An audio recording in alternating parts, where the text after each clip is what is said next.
Bismillahirrahmanirrahim. Waltakum minkum ummatun yad'una ilal khairi wa ya'muruna bil ma'ruf wa yanhauna 'anil munkar. Assalamualaikum warahmatullahi wabarakatuh. Alhamdulillah wassalatu wassalamu ala rasulillah mabad. Allah berfirman, wajahidu bi amwalikum wa anfusikum. Berjuanglah kalian, berjihadlah kalian melalui hartamu dan dirimu. Hampir semua ayat-ayat berjuangan dan pengorbanan itu dimulai dengan bi amwalikum, harta kalian, harta kalian. Saya mengajak secara praktis dan kami sudah buktikan.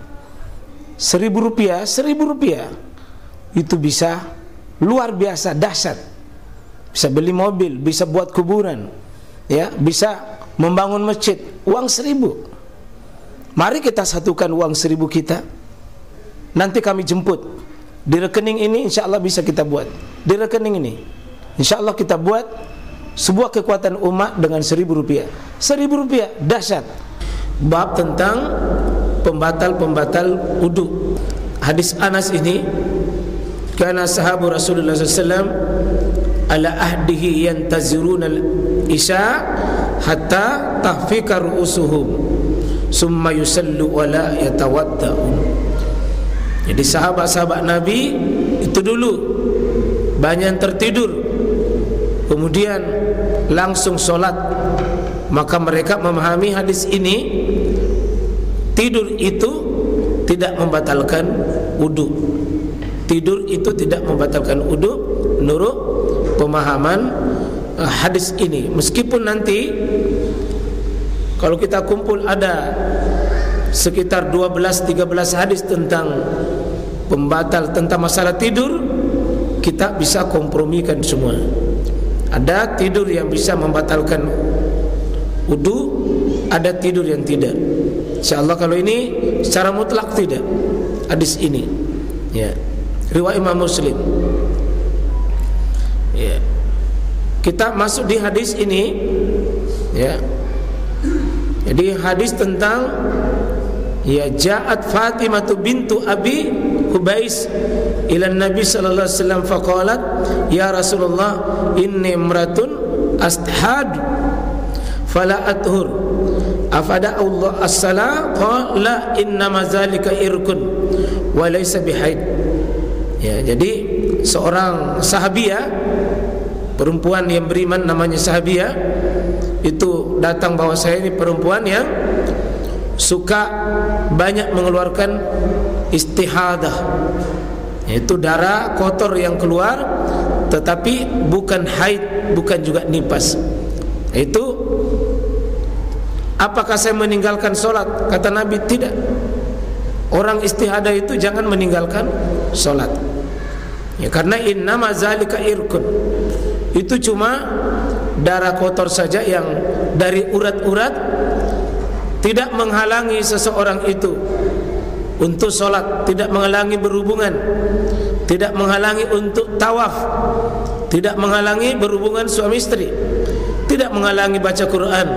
Ini masalah haid, masalah istihadah. Jadi beda dengan haid, beda dengan nifas, ya. Kemudian kita masuk di hadis ini, An Ali bin Abi Talib radhiyallahu an, kuntu rajulan ma'za. Kalau itu tadi perempuan banyak keluarkan darah istihadah, ini Ali justru seorang laki-laki ma'za, suka mengeluarkan mazi, ya, suka mengeluarkan mazi. Maka dia ditanya ayas alan Nabiya sallallahu alaihi wasallam fasalahu faqala fihi al-wudu, ya, apakah bagaimana itu dengan mengeluarkan mazi, apakah mandi? Tidak, tapi disebutkan adalah fihi al-wudu, cukup berwudu, artinya dibersihkan baru kita berwudu. Jadi mazi, ya, mazi itu tidak wajib berwudu, tapi cukup dengan banyak membersihkan diri baru wudu. Ya, tidak wajib mandi. Tidak wajib mandi. Itu artinya batal wudunya. Orang keluar mazi itu adalah batal wudunya, dan kita sudah bahas tentang masalah ini. Ya, kemudian kita sudah bahas yang lalu ini. Wa an Aisyah radhiyallahu anha anna Nabi sallallahu alaihi wasallam qabbala ba'da nisaihi summa kharaja ila salat wa lam yatawadda. Lalu menurut hadis ini Nabi mencium sebagian istri beliau, baru beliau keluar salat, dan beliau tidak berwudu, langsung salat sudah mencium istri beliau. Maka mencium istri itu tidak batal. Ya. Mencium istri sendiri Pak tidak batal. Ya, kalau istrinya orang, nah itu yang berbahaya. Istri kita tidak batal selama kita sudah paham bahwa yang membatalkannya bukan sentuhan kulitnya, tapi adalah keluarnya akibat dari mencium, itu yang membatalkannya. Kalau ada mazi, itu yang membatalkan. Ya, kalau tidak maka tidak batal. Jalan. Nah, ini yang akan kita bahas. An Abi Hurairah. Hadis ini dari Abu Hurairah. Radhiyallahu anhu qala Rasulullah sallallahu alaihi wasallam iza wajada ahadukum fi batnihi syai'a. Jika kalian menemukan di perutnya, di biasa bapak-bapak itu kalau seperti ada angin Pak di perut, seperti ada angin, seperti ada gerakan di perut kita. Ada seperti bergerak, seperti ada gerakan. Lalu fa'askal alai, dia anggap itu masalah, atau dia mengeluhkan tentang masalah itu. Ya, apa keluhannya? Akhraja minhu syai' am la? Apakah keluar sesuatu? Maksudnya batalkah wudunya ini? Adakah keluar dari dua pintu itu, pintu depan dan pintu belakang? Terutama pintu belakang kalau soal perut itu, soal apakah zat padat, zat cair atau angin, terutama angin di sini. Ya. Kalau ragu-ragu, ada di perut terasa. Ya, ada di perut.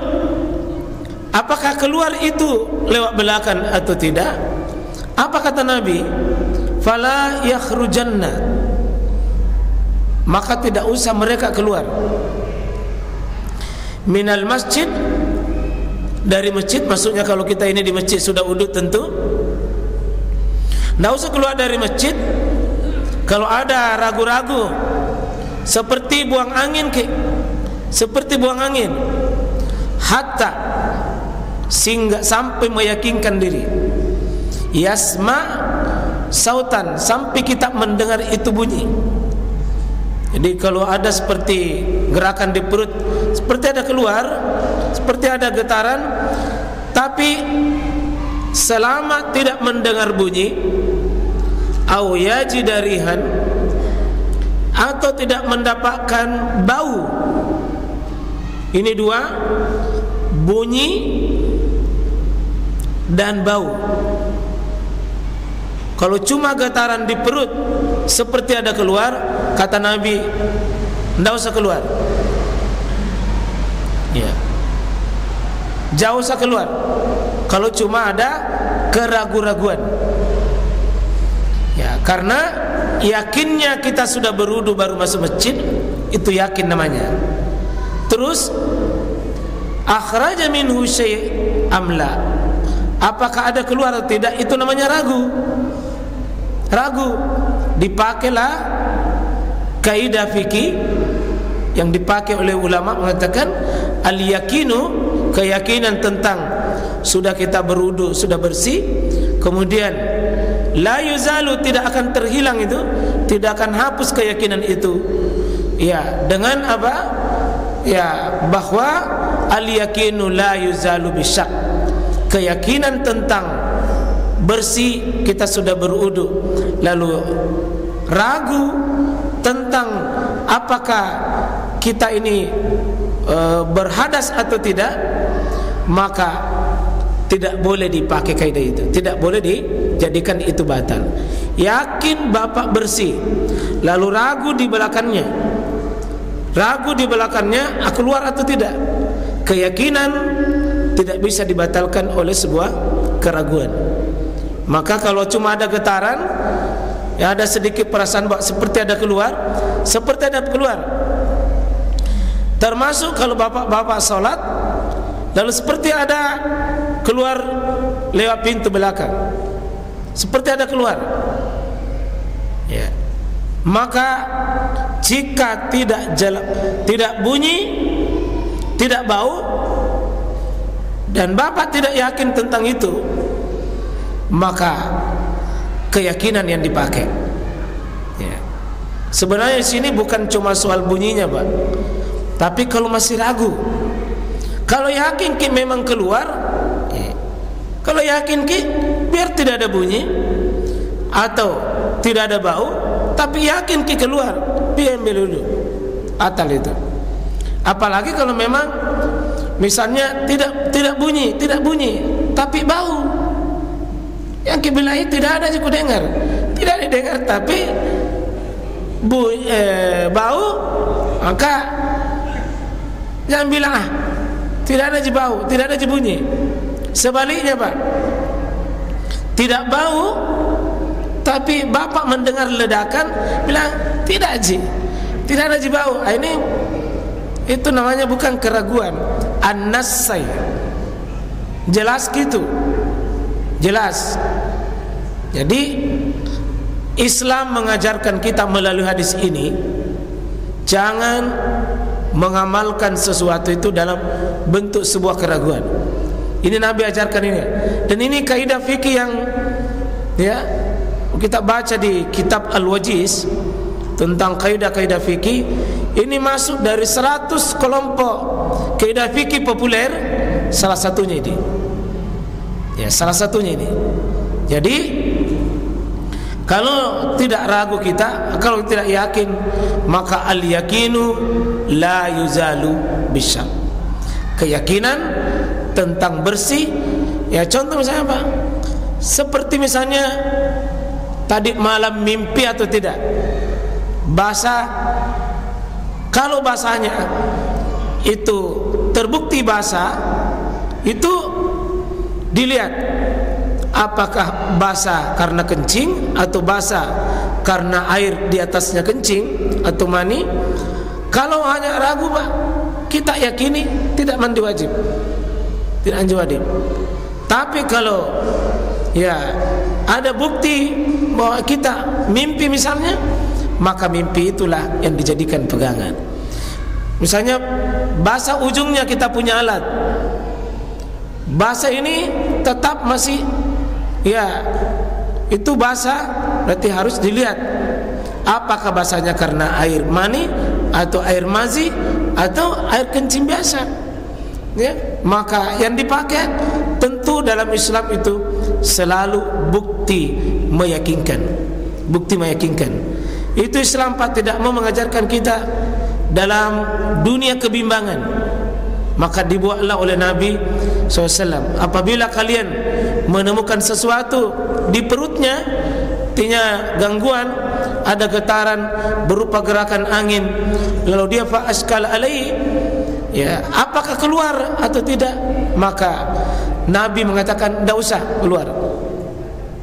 Itu artinya asalnya dulu masjid memang bukan tempat berudu, masjid bukan tempat berudu. Dari sini jangan, tidak usah dia keluar, hatta yasma sautan, ya, hatta yasma'a sautan, sampai dia mendengar suara, au yajida rihan.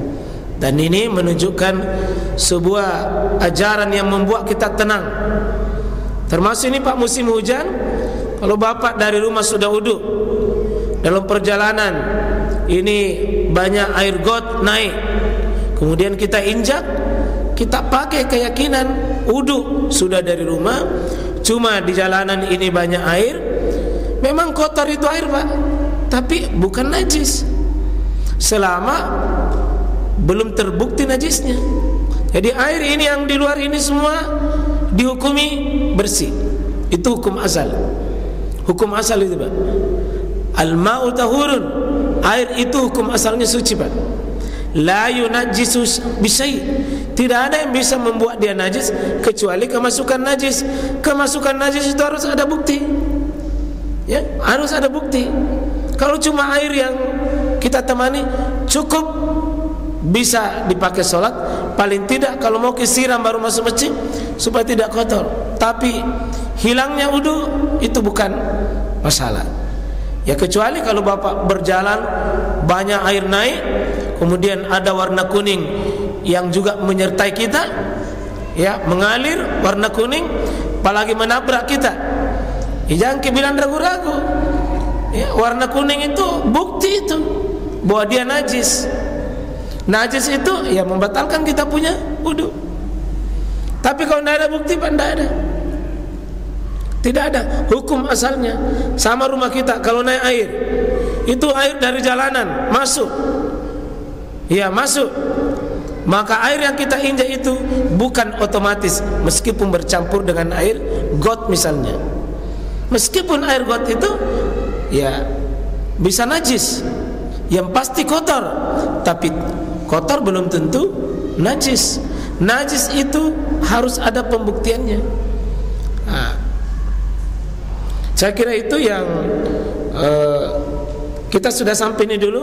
Yang pernah saya sampaikan, qala rajulun masastu zakari, atau qala rajulu yamassu zakarahu bis salah alaihi wudu.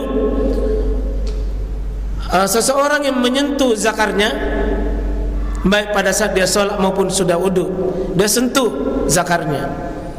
Menurut hadis ini, ya qala rajulu yamassu zakarahu bis salah alaihi wudu, apa diperintahkan berwudu itu kalau menyentuh? Faqala Nabi sallallahu alaihi wasallam, la, tidak usah. Innama huwa bada'atu minka, itu cuma daging saja. Jadi daging itu ya seperti telinga, seperti hidung, seperti daging biasa. Menyentuh itu kalau menurut hadis ini tidak batal. Tidak batal karena dia cuma daging. Tentu yang dimaksud di sini sentuhan yang tidak mengandung syahwat. Ini syarat bahwa kalau sentuhan biasa, sentuhan tidak mengandung syahwat itu tidak batal. Iya, insyaallah. Nah, kalau ini batal Pak. Kalau hadis ini Busra binti Safwan batal ini. Man massa zakarahu falyatawadda. Siapa yang menyentuh itu berarti harus dia berwudu. Dimaksud di sini sentuhan apa? Ada syahwat. Namun jika bertemu yang begini Pak, ada batal tidak batal, lebih bagus wudu saja. Kecuali pakai pelapis atau menyentuh tak sengaja, itu maka insyaallah pendapat yang kuat tidak batalkan.